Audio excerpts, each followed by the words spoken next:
Semua kebenaran gereja awal dihancurkan seperti yang dinubuatkan dalam Daniel pasal 7. Hanya Tuhan yang dapat memulihkan kebenaran dan membangun kembali Sion. Semuanya. Apakah kalian mengetahui tempat seperti apa Sion itu? Meskipun kata tersebut tertulis dalam Alkitab, tahukah kalian kehendak Tuhan tentang Sion? Tahukah kalian? Tidak ada yang tahu. Baik saya maupun kalian tidak mengetahuinya. Jika Tuhan tidak datang ke bumi ini, kita tidak punya pilihan selain menunggu saat kehancuran. Untungnya, pada hari-hari terakhir, Tuhan sendiri datang dan mengajarkan jalan-jalannya kepada kita di Sion. Tuhan sepenuhnya memulihkan semua hukum hari raya yang telah dihancurkan dan dihapuskan, dan membawa kita ke kerajaan sorga yang kekal. Siapa yang menggenapi semuanya ini sesuai dengan nubuat? Bukankah itu Bapa Sorgawi kita Kristus An Sang Hong? Jika Bapa An Sang Hong tidak datang ke bumi ini, tidak ada yang akan mengenal Ibu Sorgawi. Semua pekerjaan keselamatan akan berakhir tanpa ada yang mengetahui kebenaran ini. Akan tetapi, Dia datang dan mengajari kita segalanya. Dinubuatkan, Ia mengajar kita tentang jalan-jalannya. Lalu, apa yang Tuhan ajarkan kepada kita? Tuhan menegakkan kebenaran pada zaman gereja awal.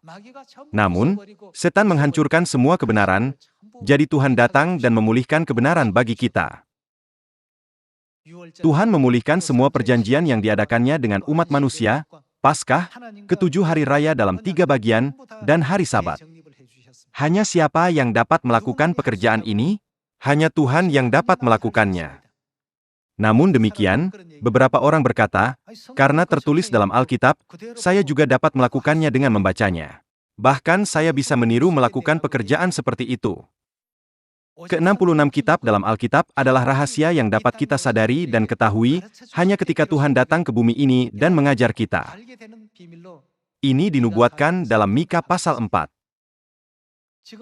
Sekarang, kalian dapat dengan mudah memahami kebenaran Paskah. Namun, apakah Anda tahu tentang Paskah sebelumnya? Di masa lalu, kalian mungkin berpikir, kita hanya perlu menghormati salib dan percaya kepada Yesus. Haruskah kita belajar sebanyak itu? Itu terlalu rumit. Namun, sekarang, karena kalian telah belajar tentang hari-hari raya seperti Paskah dan hari raya roti tidak beragi, tampaknya sangat mudah. Jika Tuhan tidak datang ke bumi ini dan mengajarkan ajaran-ajarannya kepada kita, Sion tidak akan pernah bisa didirikan. Dan tak seorang pun yang bisa memulihkan ketujuh hari raya Tuhan. Karena itu, siapa yang dapat mendirikan Sion, kota hari raya Tuhan? Hanya Tuhan yang dapat mendirikan Sion. Tidak ada orang yang dapat mendirikan Sion. Dengan cara ini, Tuhan telah membiarkan kita memahami bahwa Dia akan mendirikan Sion. Karena itu, kita harus dapat mengenali Dia yang mendirikan Sion. Saat ini, ada begitu banyak Kristus dan nabi palsu di sekitar kita. Kita harus bisa membedakan identitas mereka. Apakah mereka mendirikan Sion? Apakah mereka membawa hari raya? Kita harus memastikan hal ini.